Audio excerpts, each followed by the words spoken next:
You are watching or listening to Purham and Associates. For more information, go to www.rpurham.com.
Hey, good day to you all. Welcome to Purham and Associates. I am your host, Randy Purham.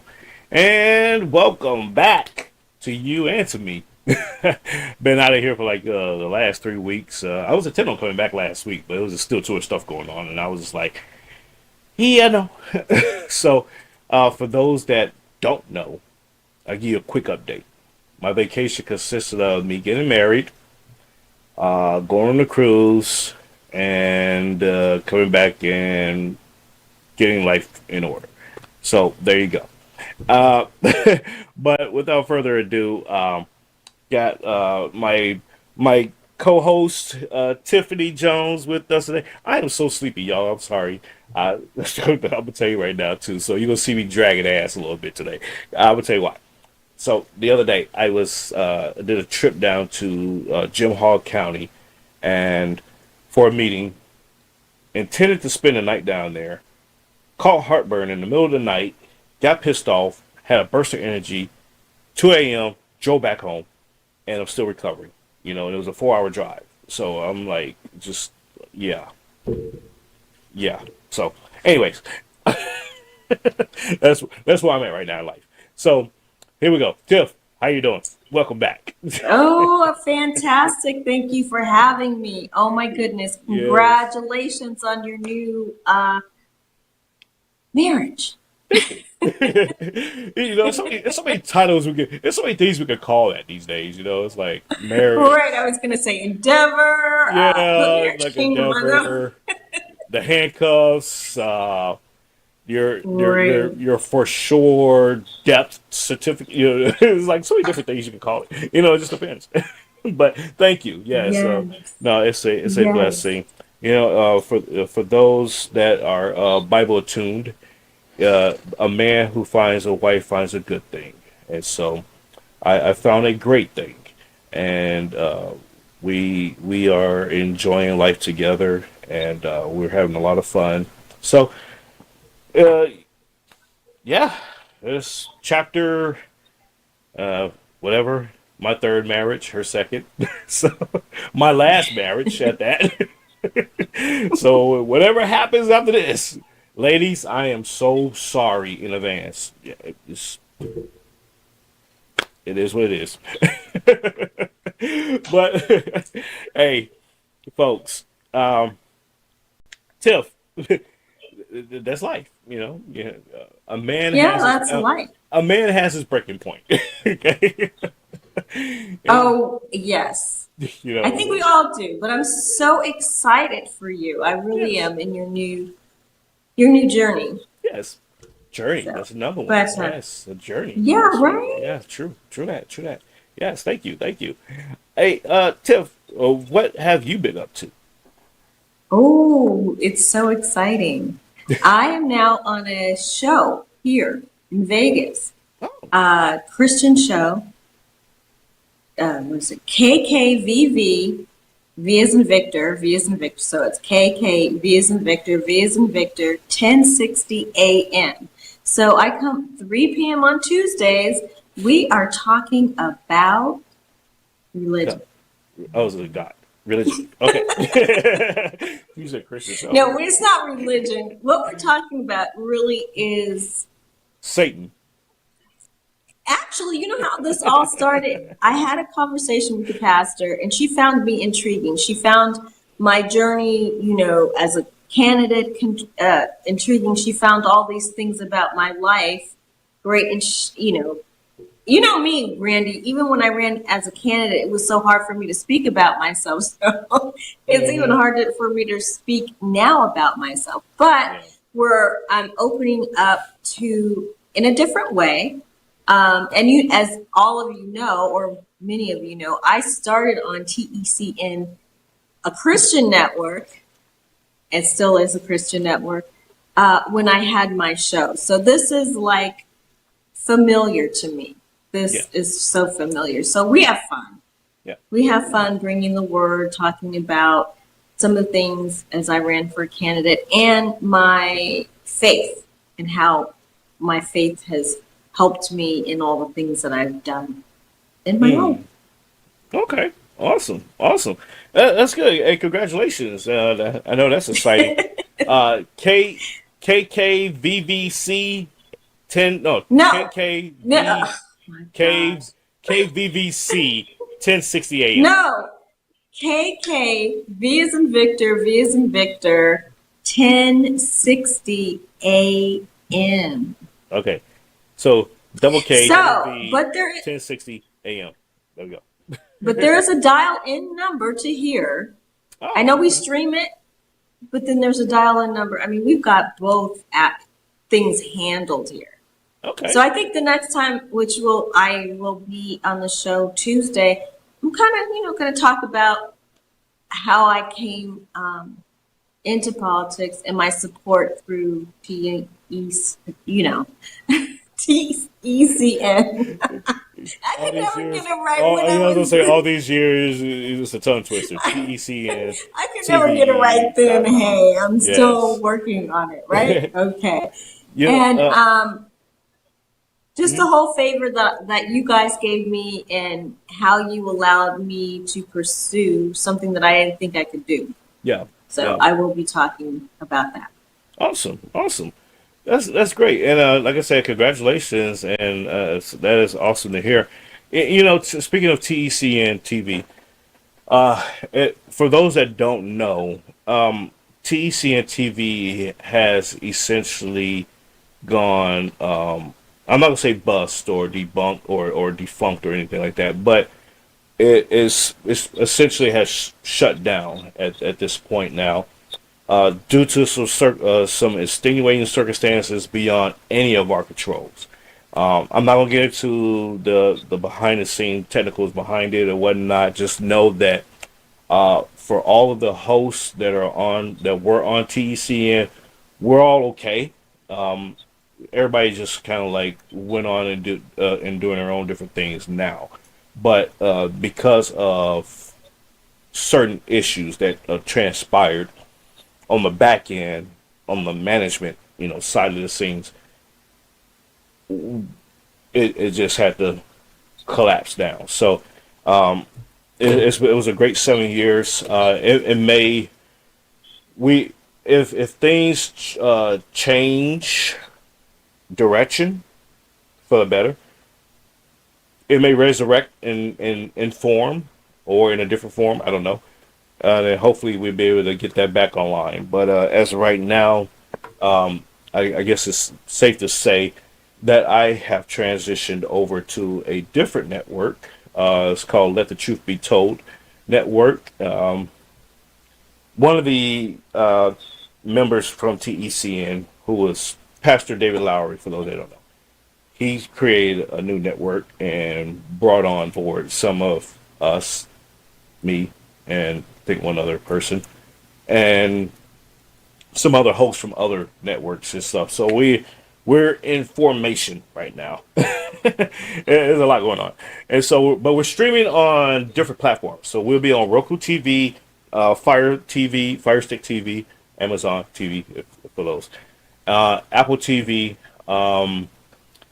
Yeah, I will still be continuing to stream on the different platforms that I stream on: X, Facebook, Your News, all that good stuff. So there's a lot going on right now. So for those that are interested in being a sponsor or advertiser, this is your window of opportunity to come on board, to get your logo, get your Yes. name, get your website out there, because it's going to be blasted out in front of millions of people and everything else. As the network grows and the shows are archived and everything else, people will see it in perpetuity or in perpetuity forever.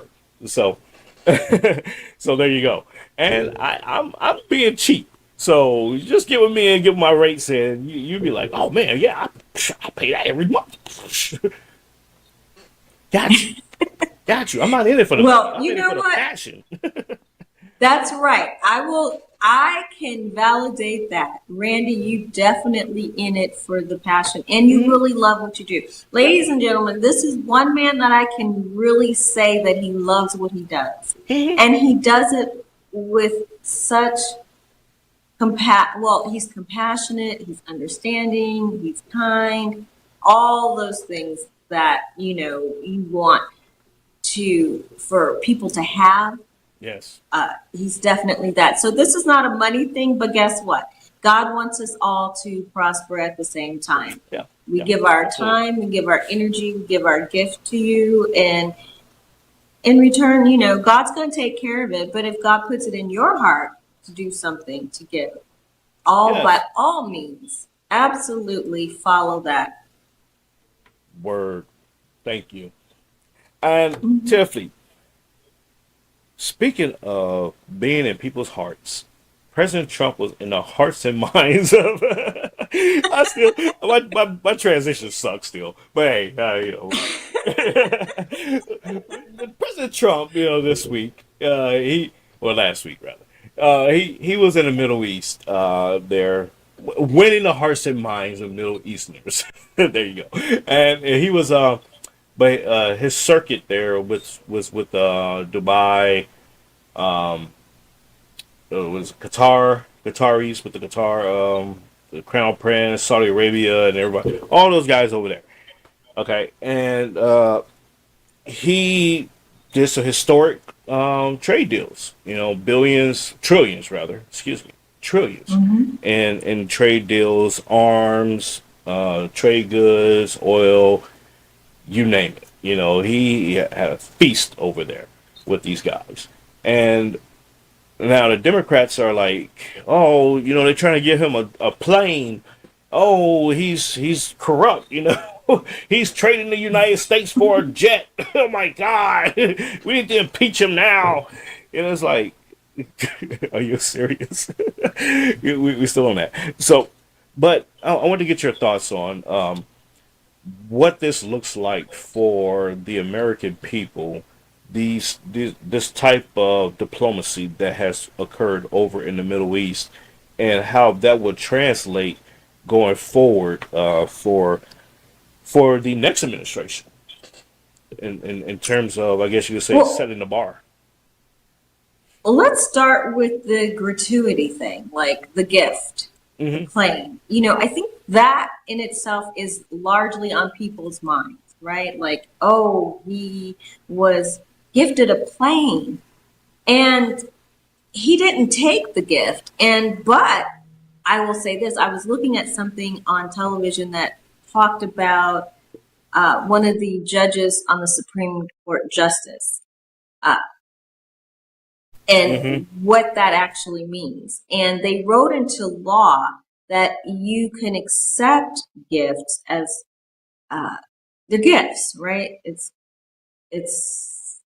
different. Yeah. It's not a Yeah. bribe, but Right. there's an acceptance of a gift. And I Hmm. think people are concentrating really on the wrong thing here. Like, don't Hmm. concentrate on the plane.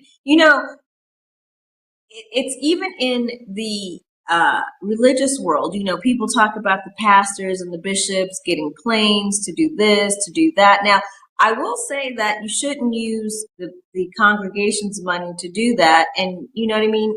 Use another avenue that God has Mm. given you not the congregation's money. But when Mm-hmm. you do things for people and people really like you and they have the resources to give you, that's what happens. But people want to get really upset because someone's accepting a gift, but you don't understand the time and energy and whatever else that a pastor's put in, or even a political figure such as the President of the United States. Back in 2016, remember, he did have a meeting with Saudi Arabia, Yep. and it was like a brief thing when his first term. Mm-hmm. Brief, maybe no one saw but for 2 minutes. But I think it's great that he's establishing these other connections. Yep. Because no matter what you say, don't mess with the Middle East. The Middle East is going to be there for now to the end of time and after that. Mm-hmm. And to build a relationship like that is very, very important. Yeah. And he's he's not your average president. He's got a kind of an edge to him that people really like. And people, as I know in my business personally, working with people from the Middle East, they're very authentic. They're truthful. If they like you, they like you. If they want to give you a gift, they're going to give you a gift. Yep. Yep. It's just that kind of thing. But let's say we don't have other countries that back us in oil or any of the things that the Saudis have. We can go to the Saudis right now and align ourselves with them, with that oil. We may not be able to go to Venezuela. Who knows? All these tariffs, people are making up their minds, what they want to do, how they want to do it. And if we don't have the same resources, we're going to have to use different ones. And I'm telling you, Saudi Arabia, the well doesn't run dry in oil at all. So, in my opinion, that was a great victory on his part and alignment. Yeah, no, you're absolutely right, and you bring up a great point that the very fact that they thought of him highly enough translate that they think highly enough of the United States as well to say, hey, this is the president of the United States. We're going to give him a gift. It's a luxurious gift. It's a jet, plane, whatever. And here you are, thank you for coming to see us. Thank you for the work that you're doing, amongst our countries, around the world and everything else. Here you go. And sure, he could decline it. Sure, he could accept it and everything else. He may not keep it for himself. He may say, okay, donate it to, whatever. Give it to the FAA, whatever. And let it be that. But the idea, the very idea that Democrats are like, oh my God, he's corrupt and he's going over there doing this and he's getting these gifts and stuff like that. It's like, why are you mad? Because Joe Biden didn't get a jet, but Really? he got millions of dollars pocketed for other reasons, and y'all didn't say anything about that. What's the difference? What's the difference here? And albeit, I don't like to speak ill of the ill. My condolences and prayers for a speedy recovery, if there shall be one, to him, because he was diagnosed with prostate cancer. So I will throw that out there. But however, karma at the same time. Right. And you're absolutely right. You're absolutely right. I mean, everyone in politics gets something. Yeah. You are a public servant. Yes, you are. But with that comes these perks. You're privy to information that most people aren't. You know where the minerals are, the diamonds are, the gold is, everything. Yeah. So for somebody to give you something, it's not abnormal. Yeah, no, it's absolutely not. Matter of fact. So I think, you're right. In my time in the military, and I was over in Serbia teaching a class. I was given this gift by the NCOs over there, right? I was given that, and I was given this by the officers. It's an ashtray for cigars or cigarettes, whatever. It's an ashtray. It's a Serbian crest in the middle. I was given that. It was a gift. from the officers over there. And so, but did we get in trouble? It was like, oh, you can't accept gifts from, no. It was like, oh, okay, hey, cool, looks nice. Go about your day. Nobody cared. So those, because they was appreciative of, and I also got bottles. I got like 2 bottles of rakia. And for those that don't know what rakia is, it's kind of like their version of tequila or vodka in a sense. It's a very delicious drink. And the reason why I brought that up is because a friend of mine, he is living in Bulgaria. So if he's watching, you said to me on TikTok the other day that you was gonna send me a bottle of rakia. So I just thought about it. Yeah, I'm reminding you. So, but yeah, no, but those are the things that, and you're right. Being in that public life, being in a position like that where you're doing of service, you tend to get those kind of perks, or get those kind of gifts, and it could be something as small as an ashtray, or a little plaque, or it could be something as big as a jet. It just depends. So I mean, it is what it is. And so, I don't know. And to me, it tells me something else. It tells me that the Democrats still don't have a message. They don't have anything that they can run on. We're literally about 10 months out, 9 ballparkish, 9, 10 months away from the start of the primary season. Okay, before we are getting back into the election cycle, and they still don't have a message. They don't have anything to run on. And so the only thing they can do is, oh, Trump is still bad, but he's running around doing all these great things. Oh, he's bad, or he's corrupt, or he's doing this, and look, he's firing all these people. Look, all these injunctions he got by the courts and everything else. Okay, but what are you doing? Exactly. What are you doing? What is your message? Yeah, but here's the thing. They're going to recycle that same message, and I've heard rumors of impeachment again. Yes. Now, you impeach him again, he's going to get a second term. You impeached him, you tried to impeach him the first time not to get into office this time. You try a second time, he's definitely getting in. So see if that works again for you. That seems right. You know what I mean? So see if it works for you, because it didn't work the last time, and it's not going to work this time. And no matter what you say, it is all about, we have to reconstruct what is not working. Right. And businessmen do that. And he's a businessman. He looked at his company, so to speak, the government, and he said he's looking in to see what works and what doesn't. Where do I need to cut some fat? That is what business people typically do. When you're the CEO of a company, that's what you typically do. And a government is no different than a business. No different than a business. True. So his approach to it is what the people have been talking about. People have talking about the taxes are too high. They're paying too many taxes. All the things that he's trying to cut or make better so that the people feel better in this country about, where their money goes. So, he's doing what he has heard the people complain about. And you've got to give him credit for that. At least he's listened, right? Right. And that's the crazy part. The fact that he ran on and is implementing the very things that he talked about for years. And people are still acting shocked about it. They're like, I can't believe he's did that. I can't believe he's doing that. I can't believe he's actually doing what it is that he said he's going to do. He's not a politician. Because politicians lie. And he's not, oh my God, he's actually, it's like, are y'all stupid? What's going on here? And, and for, the going back to former President Biden real quick. And yes, to clarify my ending comment about karma, yes, I mean, it is kind of like karma, all the things that he's done over the years, and corruption and all that kind of stuff, and for him to be now sitting on a time clock, it's kind of like, damn, it's kind of like karma.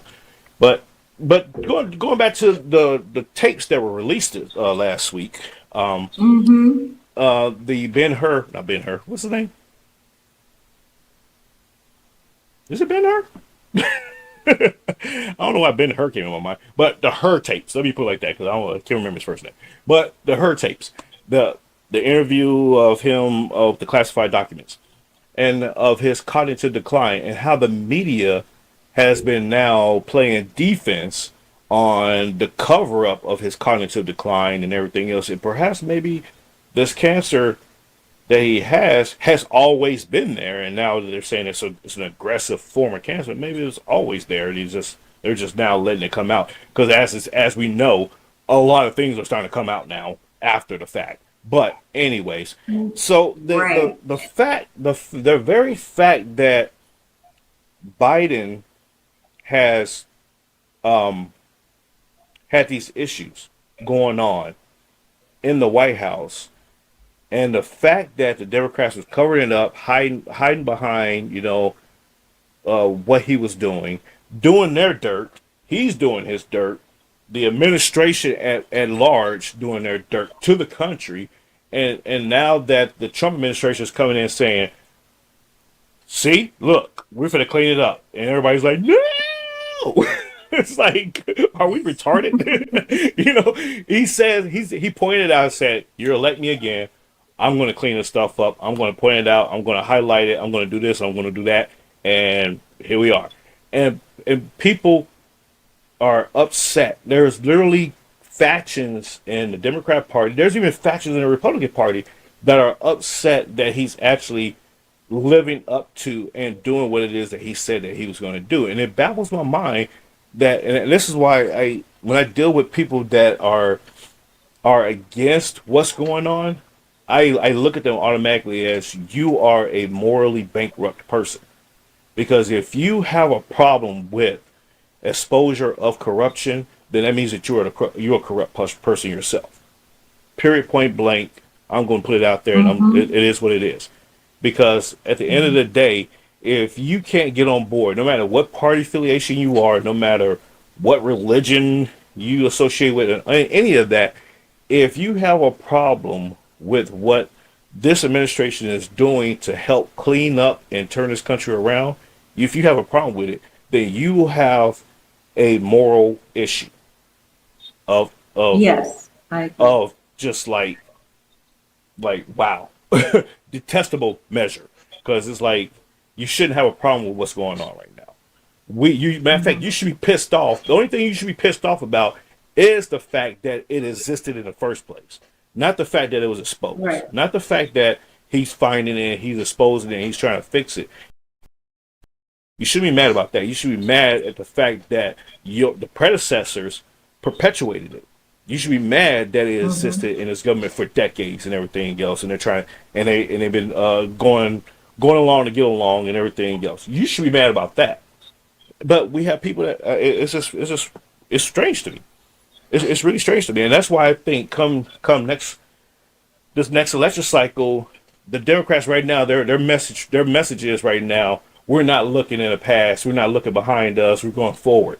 Yeah, you're going forward off the damn cliff because you're not gonna win the election because you got no message, guys. You're running on garbage. You're still doubling down on the crap that got you out of power in the first place. So Right. it is what it is. So with that being Yeah, said, go ahead. I agree with you. I think that we all need to take a step back. I think the reason probably why the Democrats don't have a message is because they're kind of laying low right now because what can they do? They came aggressively after the Mm, Republican Party, and to no avail, look what happened, and we were victorious. So it's kind of like, I believe they're kind of licking their wounds, saying, okay, we're going to try to get back in the game. Um, and, they're trying to take some things from our playbook to use against us, and I'm sure some of it will work, but most of it won't. mm-hmm. Mm-hmm. Uh, and you and I both interviewed the same person in terms of his condition. we interviewed people in the same doctor. I think her name is Dr. Liebman, Dr. Lieberman. She, the neuropsychologist, I Psychologist. think Yep. it is. Dr. Carol She, Lieberman. Yep. yep, she spoke about his condition, his mental condition, years ago, and has been talking about it for so long. Yeah. And all of her colleagues have been talking about this. So his condition to date is nothing new. People Right. have been talking about it. It's just that people have chosen not to believe that he's ill, or that that this has been, because when he was president of the United States, it was like, oh my goodness, how can the president be ill? We're not going to accept the fact that he's ill. Yeah. And, so, regardless of what you think, it's been going on for several years, and it's just shown its face in its entirety. And that's where we are. But, You're right. and also I will say this, Randy, that people need to understand the truth is hard to accept. It is. And It is. Donald Trump is coming with the truth. He's like you said, here's what happened. Here's where we are. And how do we fix it? Like you said, and what are you doing about it? Yep. Like, if you want to present something to change the situation, by all means. But to complain about it, to talk about it negatively is not going to do you any good at all whatsoever. It's not. It's not. And you're seeing within the Democrat Party, you're seeing it being factionalized right now too. You're seeing some Democrats, they see the writing on the wall, and you see those that are they're jumping ship. They're not necessarily becoming Republican, but they're jumping ship to save face. They're like, well, yeah, well, Biden, I told those guys that, in closed door sessions, I told them, I said, hey, something's wrong with him. There's nothing, we need to fix this. And I tried to warn them, and they told me to shut up and toe the line. And so it's like, nah. You should have, just like you right now, you on this talk show trying to turn state's evidence, you should have did that back then. Yeah, you might have lost your seat, but you'd have kept your integrity. You would have garnered more respect from your people, from your district, by doing that versus now trying to come out on the back end and you trying to save your ass now. Nope. You're complicit just like everybody else, and that's how I look at it. If you knew it for all of them, and that's why I say they're going to lose. This next election cycle as well, because there's just no way. and God green's earth. Or God's blue earth, because the earth is 70% water. There's just no way. See? You see what I did there? There's just no way that the Democrats are going to win back the Congress. I can't see it. Not in the trajectory that they're going right now. I can't see it because of what they're doing right now. And then you look at the voting bloc. You look at the national voting bloc right now. Blacks, and I say blacks in totality, not just African Americans, black people, because you got Africans that came over, and all of that. Blacks, Hispanics of all genres. Those two, quote unquote minority voting blocs, if you will. Although whites have been kind of like essentially became the minority in America now, but I'm not against this to the statistics.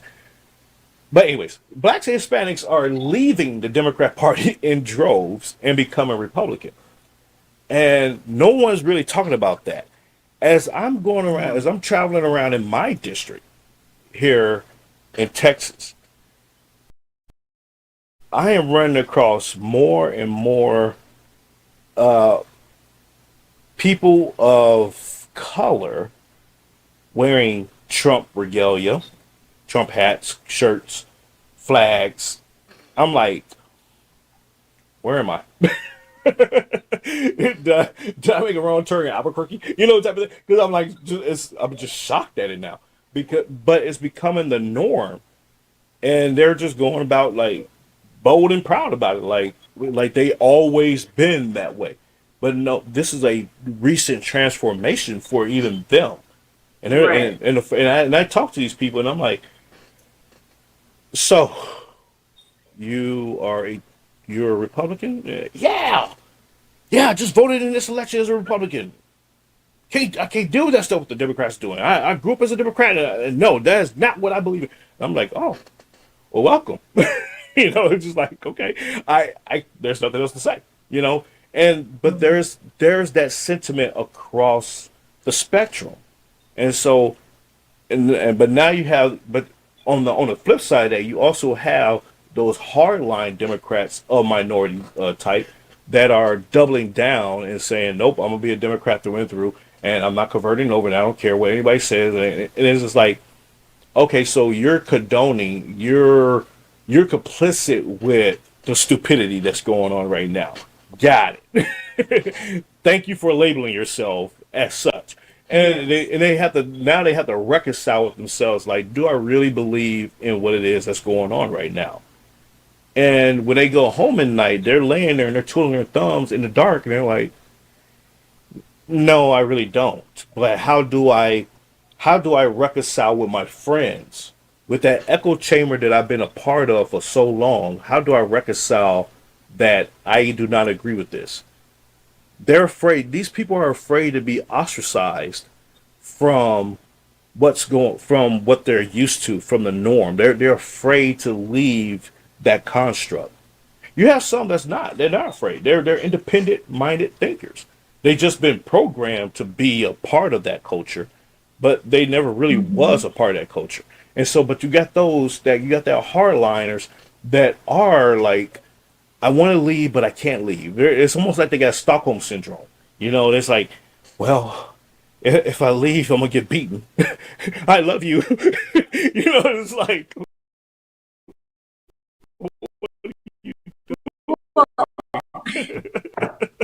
But that was a sentiment a long time ago. And back, 50 years ago, if you did say hmm something, it's like, oh my goodness, you would be ridiculed, yeah, yeah, and maybe physically abused. I don't know, but yeah, um, it's different. But here's the thing: we're all human beings, right? And we all want the same thing. Doesn't matter what side you sit on.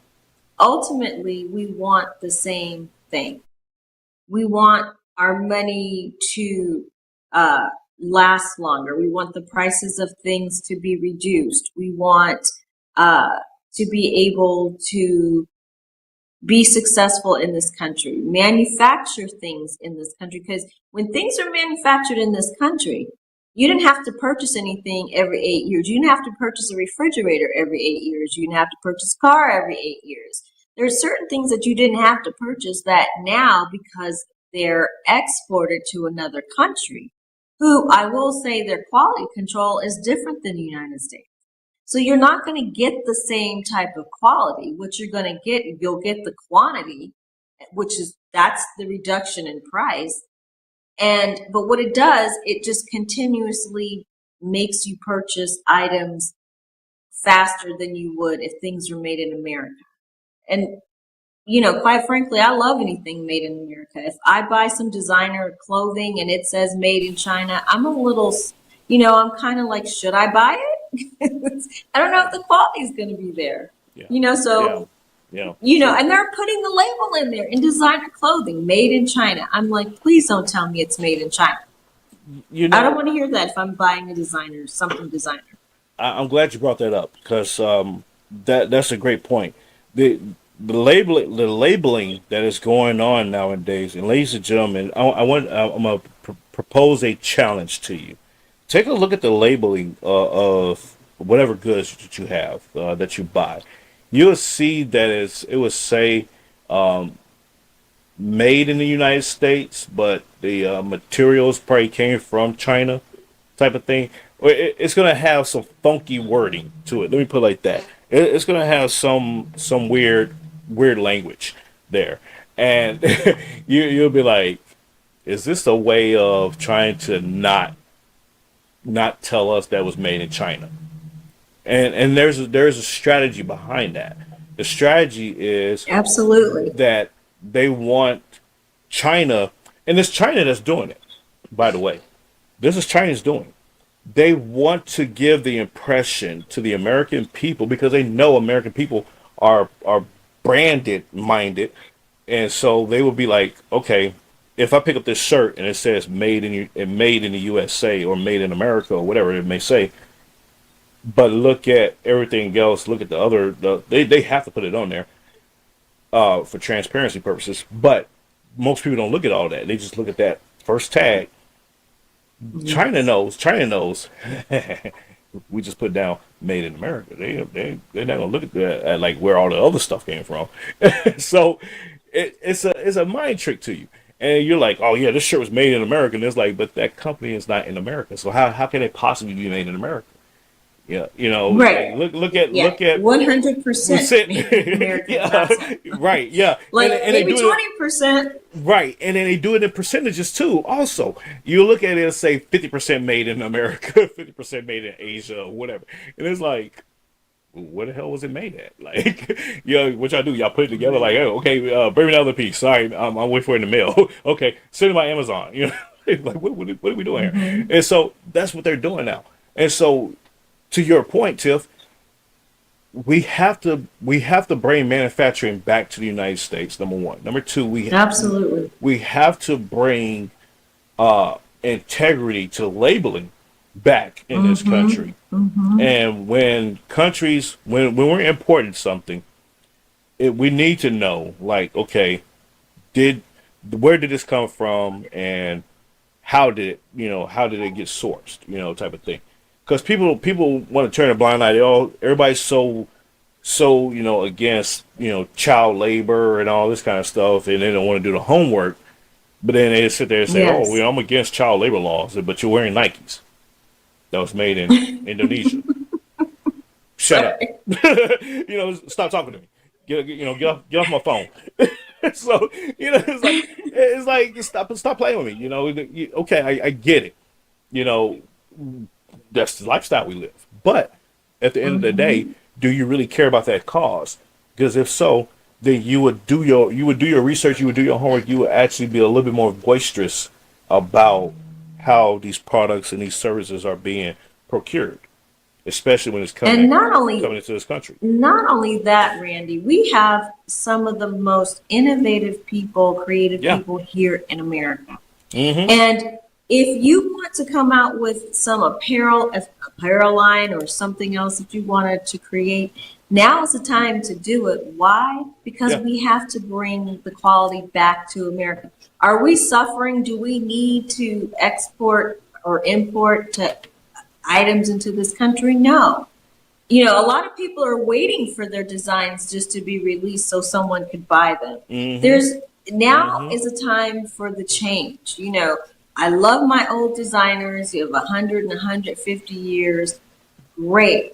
But we have some really wonderful designers and people who can make this world a better place with their own creations.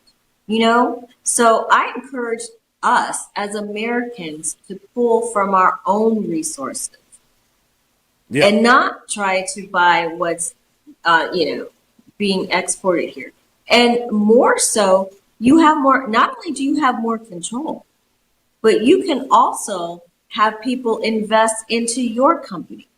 Mm-hmm. Mm-hmm. So Yeah. you can say, hey, I know that company because I've invested in that company. How do you think companies become big? Yeah. People invest That's their it. money Yeah. into these companies. Yeah. You're right. And we should start doing that. The smaller companies, how many people do you know? I know in our culture, somebody's sewing, somebody's making some shoes. We've got so many resources and so many things that we've already made that need to be out there. And I think Mm-hmm. this is the time. I Yeah. really do believe that this is the time. And I It's remember true. when 20, 30 years ago, NAFTA with Clinton and NAFTA, the vehicles went out to Mexico and then the apparel followed suit. And so all the manufacturers were sending all their designs and blueprints over to other countries to be sewn. And then Mm-hmm. they would come back into this country. So when you talk about why is something so much, it's not because it's made in America. It's because of what you have to do to get it exported and Back, imported back back to into the yep. country. Yeah. Yeah. So Yeah. let's kind of touch upon the tariffs because that's another thing that people want to know, Randy. And I know Hmm. you have explained it so great, so wonderfully. You know, people are talking about the tariffs, and the tariffs are gonna. It's the thing that's making this country destroy itself. Yeah. You know more about that, so can you tell us? Yeah. So, and it goes back to the outsourcing and insourcing of goods, right? And what people are like not, I guess you say, putting together is the fact that I use some classic examples. I use some today examples, okay? And for the cultured folks out there, Timu, my Timu fans, because Trump mentioned Timu. Oh, but Timu, Fashion Nova, those kind of companies that are overseas and they're cheap goods, they're cheap clothes and stuff like that, and everybody wants to get those items and whatnot because you could get them in bulk or get them really cheap, and they're somewhat of a good quality for the purpose of what you want to use it for, right? So Right. you're spending this money to order these items. To you, at the moment, you're like, oh, it's $10. Okay, I'm gonna order it. Yeah. To the company, they're spending, it's pennies on the dollar for them to produce those items because Mm-hmm. it's sourced from, once again, those little kids in the coal mine somewhere getting those minerals and the other materials to get those goods together and all that. They're dying and getting killed and getting cancers and all that stuff. But you don't care. You just want your screwdriver, right? You just want that nice dress. You don't care about that damn kid. Fuck the kids. that's where you at, right? So okay, cool. And so you get your goods, right? But when it gets ready to come back into the country and everything else is sitting in that nice big shiny container, on the coast somewhere, either L.A., New York, wherever, and it's being taxed. It's an import tax, right?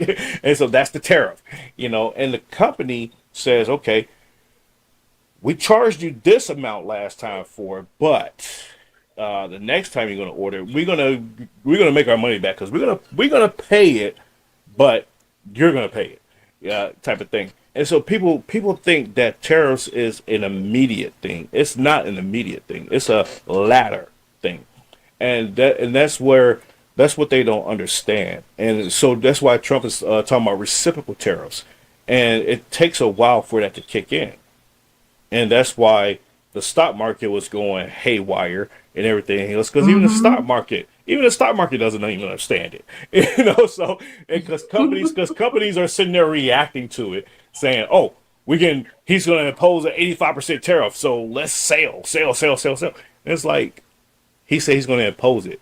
It's not imposed yet. So why are you reacting to something that didn't even happen? And that's why all these investors that know better, they're like, buy, buy, buy, buy, buy. They're like they're Exactly. cashing in on it. And then here come the Yes. Democrats. Well, the Trump and his billionaire friends are making all the money off of the tariffs. Yeah, because y'all are fucking idiots and you don't even know how the crap works, and you're sitting here panic selling or panic buying Mm-hmm. and everything else. And so when the tariffs do finally hit, you realize that, well, the American people realize that, oh, you know what? I actually was paying the exact same price or maybe a little higher, but I got more money or more goods or more services for what the price was. So it actually balanced out. And then, oh, by the way, those taxes actually came. The taxes that company had to pay was much higher because they had to pay the government to be allowed to sell these goods in the first Mm-hmm. place. Mm-hmm. Hello, and so that drove the cost of living of our economy down. So now I can afford to do other things. Mm-hmm. Mm-hmm. Oh, well, shit. Hey, get some more tariffs. And that's where we at now. And so Yeah. and now you see the stock market had leveled out, and people are like, "Well, that was a crazy 30 days." That wasn't too bad. All right, Trump, good job. And and so Right. egg prices and everything is dropping, food prices are dropping, well, groceries are dropping, gas is dropping, everything because it took a while for it to kind of like balance itself out, but it's still not done, ladies and gentlemen. It's still not done. Yes. It's still not done, and so that's kind of like in a nutshell. That was kind of like Hmm. a Barney version of how tariffs work, in a nutshell. But it does get complicated, and you really have to pay. You have to be like a expert economist to understand the intricacies and when how long it takes for those certain levels to kick in because they are Right. incremental. They are incremental, and that's why we you keep hearing about the historical reference of tariffs with Hmm. President his name is escaping me right now. Not Cleveland. President uh, McKinley. There we go. Hmm. President McKinley was like the king of tariffs. Okay, and Hmm. so that's how the United States became very wealthy in the early 1900s was because of his aggressiveness with tariffs towards other countries, particularly with United Kingdom, Canada, and so forth. And this is during the steel industry. So your industry magnates of the day, Carnegie or Carnegie, depending on how you want to pronounce his name, J.P. Morgan. Hmm.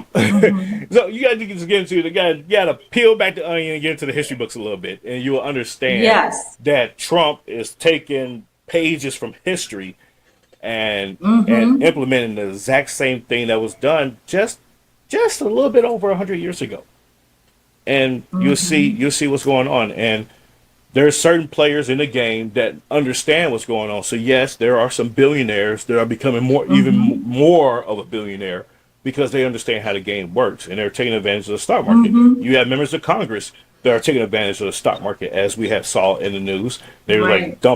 dumping stocks and buying stocks and everything else, and they're like, well, because they Hmm. knew or and they had an advisor call them and tell them like, hey, you might want to get on this time now, type of thing. And that's where we at. Right. That's where we at. Yeah. Well, thank So you for the Tariff 101. yes, absolutely. My pleasure. My pleasure. So Tiff, And I think, I'll give you the final thoughts. We got a couple minutes left. oh my goodness. You know, I really do believe that Trump came to speak the truth, tell the truth, reconstruct what isn't working, and only a businessman could do that. I'm not faulting any of the previous administrations. I actually thank them and am grateful for whatever they brought to the table. Yeah. And I think Biden was more for the people. The people definitely loved what he was doing at that time. But now we have a new president who's going to make other changes, and they're going to be beneficial. Please just hold on. Don't get excited. The best is yet to come. But in the rebuilding stage, we're going to have to experience a little pain. And I know this pain seems like it's greater than, God. It's not, but it has to be done. And so we've survived. We survived when we went from the previous age into the industrial age and what we had to do that. We're very resistant. We'll pull through. And that's what Americans do in times like this. So don't panic. Don't be discouraged. Know that everything is working for the good of all people. And that's what I will say. That's how I'll leave it. Absolutely.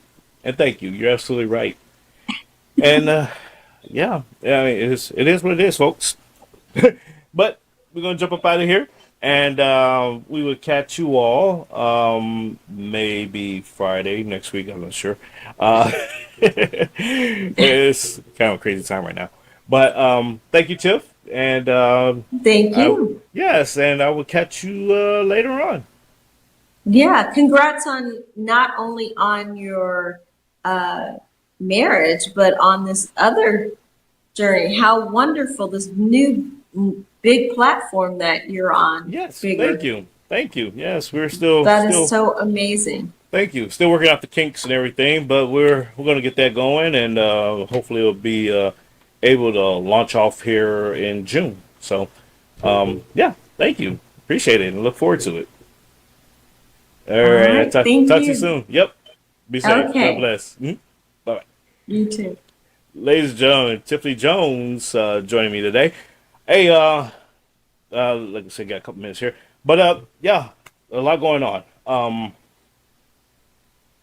We covered a lot of ground today. There's nothing else to talk about.